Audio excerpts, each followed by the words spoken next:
Hello and welcome to the Real Estate Regroup Show. I am your host, LJ Walker, a real estate investor helping you realize your dream of owning a home or investing in one.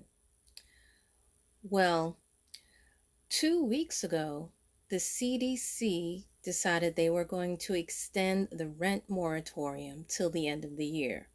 When I first heard this, I was in disbelief. I thought this was fake news because it's like, since when does the Center of Disease Control have any say on real estate? But to my surprise, the Trump administration actually signed off on it. Basically, it was done to stop the spread of the COVID virus. It was also done to ease and curb homelessness because since COVID hit and many states were under quarantine, unemployment rose, and that unfortunately affected people being able to either stay in their apartments or stay in their home. There was a moratorium that was issued earlier, but for most states that one ended. So now the CDC decided that it was going to set one up for rent and have it extend until December 31st, 2020. What I discovered too is that under federal law, the CDC can make laws. So it's not just the Congress that can do so, but the CDC can do it in order to prevent the spread of disease. Now, this moratorium is only to delay eviction. It is not to get rid of rent. Your rent, if you are a tenant, is being deferred, not canceled. There is a difference. The other difference with this moratorium is that late fees, collection fees, and any penalties are still included. All right? Another difference is this: you can still get evicted, not based on rent, but based on whether or not you violate the lease, if you are found doing any criminal activity on your property, and if you are violating any health ordinances. I know that right here in New York City, you cannot enter in a building unless you have a mask, including your apartment building. Also, they have on many elevators, they don't let more than 4 people on an elevator. And if your landlord catches you, or somebody in your building reports you, and normally it's probably going to have to be more than one person, if they report you, your landlord can still evict you based on that. And you would be moved immediately, especially if it's a violation of the health ordinance. Okay? Now, in order to qualify for this COVID extension, as a tenant, you have to give a declaration to your landlord. It can be downloaded from the CDC's website, and it's only certain tenants that qualify. If they are single and they make $90,000, or if they are a couple and make $190,000 a year or less, if they lost their income due to healthcare costs, and if their healthcare costs are 7.5% of their income or more, then they qualify for this moratorium. They must also show that they have tried to apply for rental assistance. Where to go to get that information, to get extra help if you need to? You go to rentassistance.us or needhelppayingbills.com. You can also contact your mayor's office because many cities and states, they have special rental assistance that they are giving out to people. And actually, to backtrack, some of them have their own moratorium, which would cancel out whatever the CDC has put in place. You must also, as a tenant, show that you are not required to report any income in 2019. If you received a stimulus check, you must report that on the declaration. Some states, such as California, Virginia, and Connecticut, they are requiring that you make some partial payment to your rent. Some have stipulated that it should be at least 25%. Others are given special rent funds out. You must also demonstrate that you will become homeless or have to go into a shelter or live with others because of the COVID-19 virus and its effect on your employment. And the other thing is that this moratorium, the CDC's moratorium, is only for residential properties. It's not for tenants who live in hotels and motels. Commercial property is eliminated. Now, I know that here in New York, our governor just extended a moratorium for commercial tenants, but that's only for New York State. That's not for the entire United States. So check with your governor and see specifically if that affects you or if it doesn't.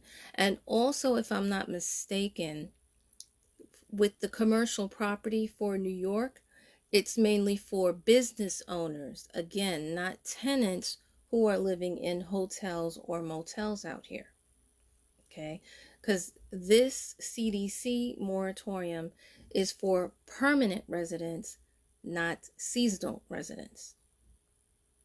Now, if it is found that as a tenant you have committed perjury on that form, or you haven't even filled it out to qualify for the moratorium, you can face $100,000 in fines or 1 year in jail. As a landlord, if you do not uphold this moratorium, you can face $200,000 in fines or 1 year in jail. Okay?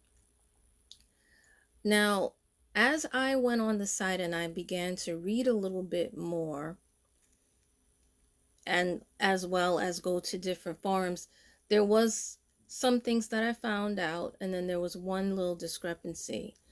One was that properties that are being foreclosed on are not covered by the CDC. And number two, as mentioned before, if a governor or mayor, or if you're on tribal land, or if you're in a specific local jurisdiction, the extended eviction that the CDC has may not apply to you depending on what special moratorium already exists in those areas. Okay. Now, one thing that I heard from someone who was in charge of affordable housing was that if you have a mortgage or forbearance on your property, then your tenants would not be covered under the CDC Act. Well, I called CDC and they said that that is not in their description. And I read the form, I read the documents myself, and I didn't see that either. So I'm not clear on where that particular person got that information from. See, this is why I also contacted my lawyer. The lawyer in New York said that this is not true. The lawyer in Georgia has not contacted me back yet. This is why I say you have to verify everything that you hear, and it's best to get the information from the source and not from even a person who comes from a reputable agency, because sometimes they get it wrong too. Okay? So, is there still a problem with this? Yes, I do have a little bit of a problem with this, and I'll tell you why. You see, some landlords, many landlords actually, have not gotten rent since March. Some landlords, rent is their only income that they get. Their reserves probably wasn't even that high. Landlords have to pay mortgage, taxes, heat, water bill, electricity, insurance, and some of them may have had to make repairs. So many of them are already strapped as it is. So that's why I'm not 100% comfortable with this particular moratorium. I wish that the government would do just a little bit more. Some governments are, but I wish that they would do a little bit more as far as giving help towards landlords, because they haven't so far. And then here's the thing. Because you have landlords who are strapped like that, they're going to lose their homes. Those people who will lose their homes will get foreclosed. And in many states, not all, but in many states, if a landlord is foreclosed on, everybody has to leave the house, including the tenants. So that's why I feel that this is somewhat of an issue that should be addressed on a more federal level, and it should be more uniform as well to help everybody out and not just one sector in the United States. Now, if you are a landlord or a tenant and you are having some financial issues, I'm going to be giving you a list of different places in which you can go to for help, okay? Because I am based in New York City, most of these will be New York City based, but there are a few that I will list that are from the federal government. First things first, for free financial support, if you are in New York, go to newyorkcity.gov/talkmoneyYC. Or you can visit one of the financial empowerment zones. If you are not in New York, again, I would visit your local representative and find out where it is that you can go to for help. Next, here in New York City, if you are having problems, if you don't make enough money to pay the taxes that are due in October, and then there's another set of installments that's going to be due at the end of the year as well. There, you can call the financial office, the Department of Finance, and ask them to set up a payment plan for you so that this way you don't get penalized, at least. Next, contact the Department of Environmental Protection, that's federal, and ask them to set up a payment agreement for you when it comes to paying your water bills. Again, so that you don't get charged any late fees. If you are in a multi-family building, don't worry. Even if you are getting rent, ask for the water assistance program so that you can get some sort of credit. Another federal program is HEAP. That's the Home Energy Assistance Program, and that helps low-income homeowners when it comes to energy. You can visit them at https://otda.ny.gov/programs/HEAP, HEAP. I will be putting all of the links in my YouTube video, which you can find under Real Estate Regroup Show. Next program that can help you guys out is HPD and HUD. Both of them have preservation programs that will assist with financing any rehabs that you have to do, particularly those pertaining to utilities, mechanical, electrical, plumbing, mold, and lead. Next, here in New York City, our electric and gas company, Con Edison, is not allowed to shut off the services at this particular time. They must stay open. However, if you do not contact them and let them know that you are having some financial difficulties, you will be subject to late fees and penalties, particularly in January when this moratorium has finished. And again, as mentioned below, before, Con Edison does have a low income discount program that you should apply to, especially if you depend on the rent as your only income. Okay. For insurance, you can switch to the New York State Department of Finance's services for property insurance program. It is cheaper and more reasonable. It does not cover everything, so I would say tackle this as your last resort and not as your first. And the other thing too is this: those of you who have insurance, the same company before 2011, I would keep that. I would not switch over, because you guys are covered with terrorist insurance. Once you switch over to New York State Department of Finance, you cancel that policy, and they don't have that policy with the state. So that's my advice to you. Next, moving right along, if you are having problems with the mortgage, you can still contact FHA, HPD, or HDC and send an email to the mortgageassistance at nychdccom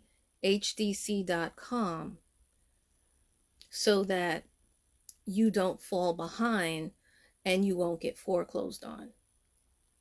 You can also call 1-855-HOME-456.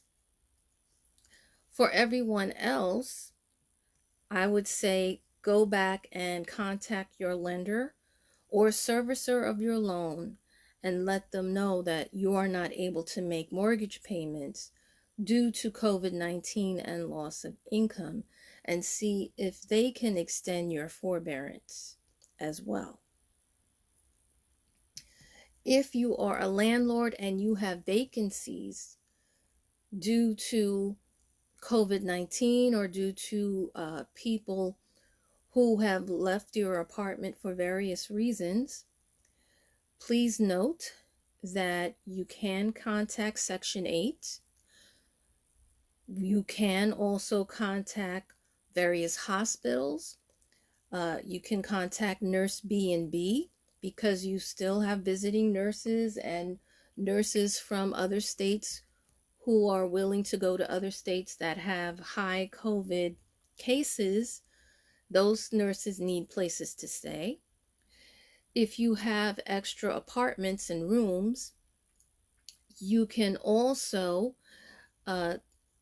find out more about senior care and renting the extra spaces to a senior care facility. In addition, you can contact the city for supportive housing, as well as many other organizations that helped people who have been abused, particularly women who have been abused or runaway children. They are also still in need of places to stay. You would not get the money from the individual people. The actual organization would be paying you a monthly rent. There are also handicaps. Now, some people, I know in New York it's Section 811, but in some states that would also still be part of Section 8. Again, it varies from state to state, but the state would pay you, or the organization would pay you to, let's say, house someone who is blind who needs assistance, or and lastly, the same thing with people who have AIDS.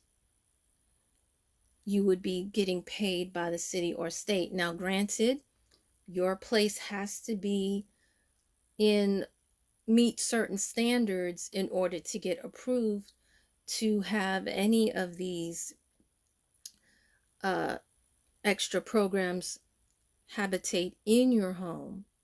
But if you can bring your property up to code, it would help you as far as getting rent in to help you pay your mortgage. Okay. And lastly, for those of you who still may have questions, or you just want to rant, and even if you rant, yes, I do approve of you doing this. Here's the person that you need to call and who you need to speak to. Her name is Nina Witosky. Her number is 404-639-7000. She can also be reached by email, and I'm going to tell you the truth. Email is better. CDC regulations at cdc.gov. Let me tell you why sending an email is actually better than calling on the phone. First of all, when I called the CDC to get more information and clarity on this, because I was upset when I first saw the headline, I was on hold for a long time, for about an hour, and then I got disconnected. So I had to call back again. Number two, the other reason why it's good to have email is always good to have something in writing. If you called and you said something on the phone, especially if you're angry, a lot of times you don't get answered, your situation does not get considered, etc., etc. So it's always best to send an email than it is to call people on the phone. Plus, you always want to keep a record because you never know when you have to go to court. You never know when a class action lawsuit or whatever needs to go forth. Not saying that this is necessary in this particular case, because it's not. What I did is, yes, I called the CDC, and yes, I contacted my lawyer, but I also did contact my local representative, and I let my local representative know that these are the problems that I see, these are the problems that I'm having, that I'm experiencing, and that other people on my block were experiencing. And after I made that phone call, I noticed that all of these other changes occurred that weren't occurring the first time that I saw that this law was going into effect. But again, I believe that the reason that this occurred is because I called and spoke. I also called and contacted my neighbors, and I encouraged them to call and to speak. So those of you who are in different states that, let's say, you may not have a discount program or for your water bill or for electricity, etc. I want to encourage you to find out who is your local representative, who sits on the Congress floor for you. Then contact your mayor and contact your governor.